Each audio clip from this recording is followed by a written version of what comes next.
Assalamualaikum warahmatullahi wabarakatuh. Jumpa lagi dengan saya. Oke, baik, kita langsung saja. Kali ini saya berada di rumah pustaka. Satu rumah percetakan sekaligus perpustakaan di dalamnya.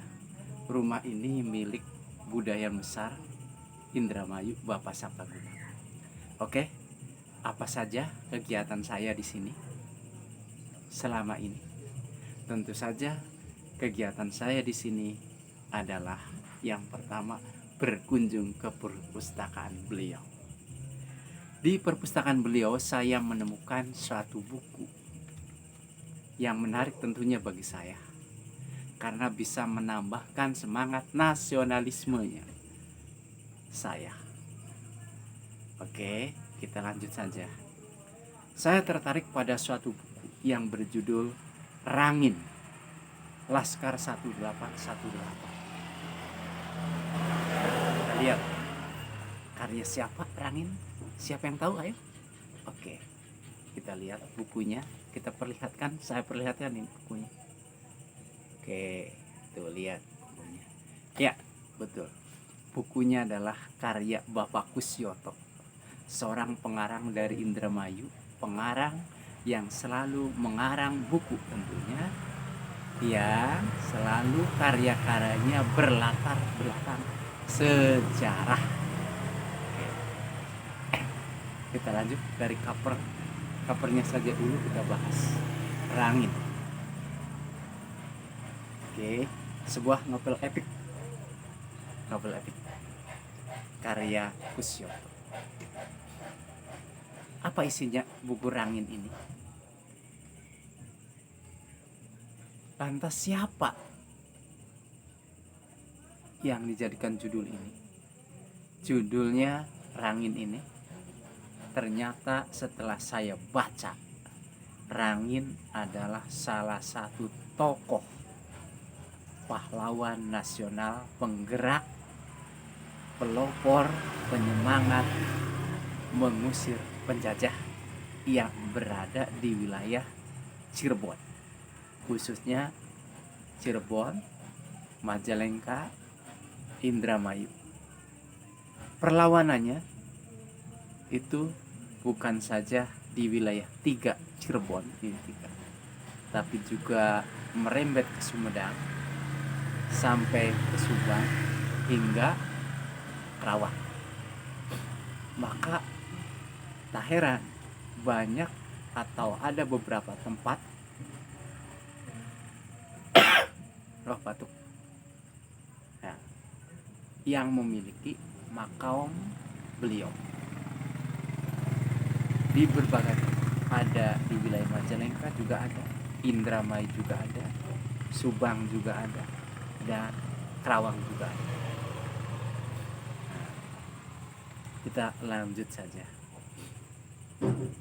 Rangin atau yang dikenal selama ini oleh kita Ki Bagus Rangin merupakan sosok seorang laki-laki tentunya yang menjadi motor penggerak perlawanan terhadap penjajah, khususnya di wilayah Cirebon, Indramayu, Majalengka, Sumedang, Kuningan, Subang hingga Kerawang.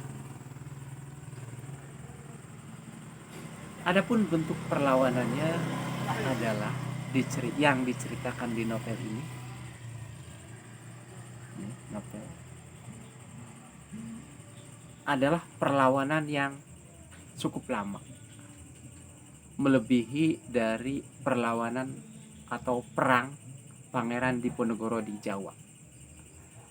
Kalau perlawanan Pangeran Diponegoro terhadap penjajah Belanda di Jawa itu hanya 5 tahun, yakni tahun 1825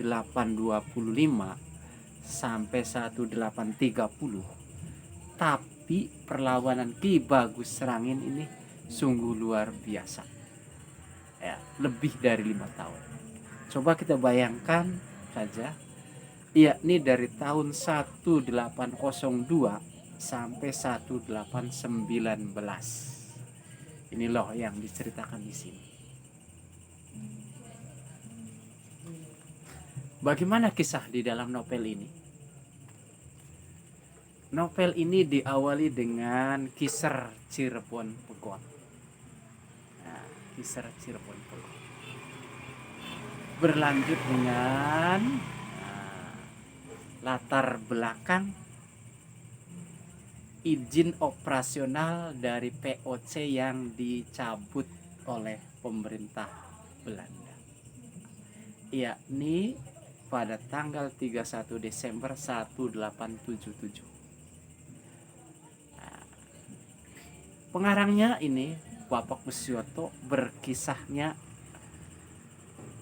berawal atau dimulai dari Pulau Onrus, yaitu kepulauan yang salah satu kepulauan yang ada di utara Jakarta,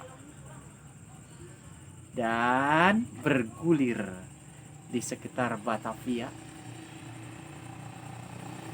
dan akhirnya menggelintir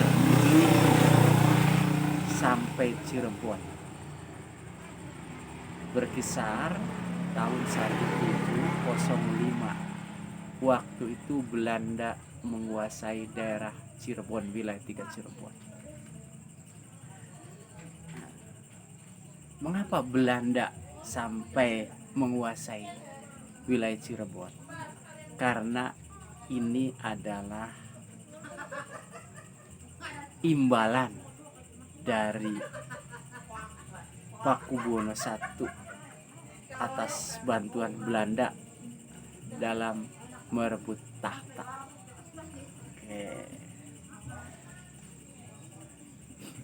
Lantas pengarang ini Bapak Musyoto ini ya memulai lagi kisahnya. Dimulai atau ya berawalah bahasa kerennya dari gagasan Dailendels yang hendak membuat jalan raya pos tapi melewati pesantren, dan tentu saja gagasan ini ditolak dalam bentuk perlawanan. Dengan motornya adalah para santri dan kiai.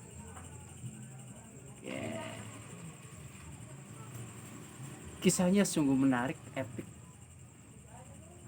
apalagi dihubungkan dengan campur tangan penjajah dan interferensi kolonial di dalam tubuh Keraton Cirebon, sehingga Keraton Cirebon menginterferensi juga para pejuang yang ada di Cirebon tentunya. Berlanjut dengan kekesalan terhadap para penjajah, tentunya kesewenang-wenangan kolonial, khususnya residen Servatinus yang sewenang-wenang terhadap warga Jati Tujuh. Hal ini membuat Ki Bagus Rangin tergerak hatinya dan memimpin untuk melawan para penjajah. Dengan persetujuan Kiai Jatira, Bagus Rangin mulai mendobrak para penjajah. Perjuangan para pahlawan yang dimotori oleh Ki Bagus Rangin itu penuh intrik dan penuh dari pembelotan atau pengkhianatan dari teman seperjuangan. Tapi tidak menyeret mundur, beliau terus maju. Membuat novel ini enak dibaca dan menarik disimak. Apalagi ditambah tokoh-tokoh dari Ki Bagus Rangin, tentunya Ki Jatira, terus yang ada dari Betawi, terusan ada tokoh-tokoh Bagus Nirem, apalagi dihubungkan dengan situasi kerajaan Indramayu ketika itu ya ada ya pergulatan terhadap para penjajah.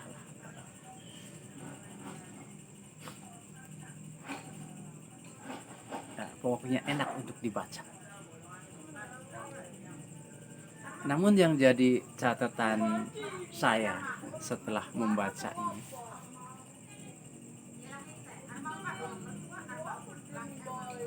saya jadi tertarik, tergelitik. Karena tentu saja tertariknya di mana? Perjuangan Ki Bagus Serangin ini sampai sekarang terus berkobar karena tokoh Ki Bagus Serangin ini sampai sekarang tidak diberitakan tertangkap atau tidak diketahui keberadaannya. Jadi semangatnya terus masih sampai sekarang. Oke, untuk itu mari kita membaca Rangi karya Bapak Kuswoyo. Terima kasih Bapak Kuswoyo. Assalamualaikum.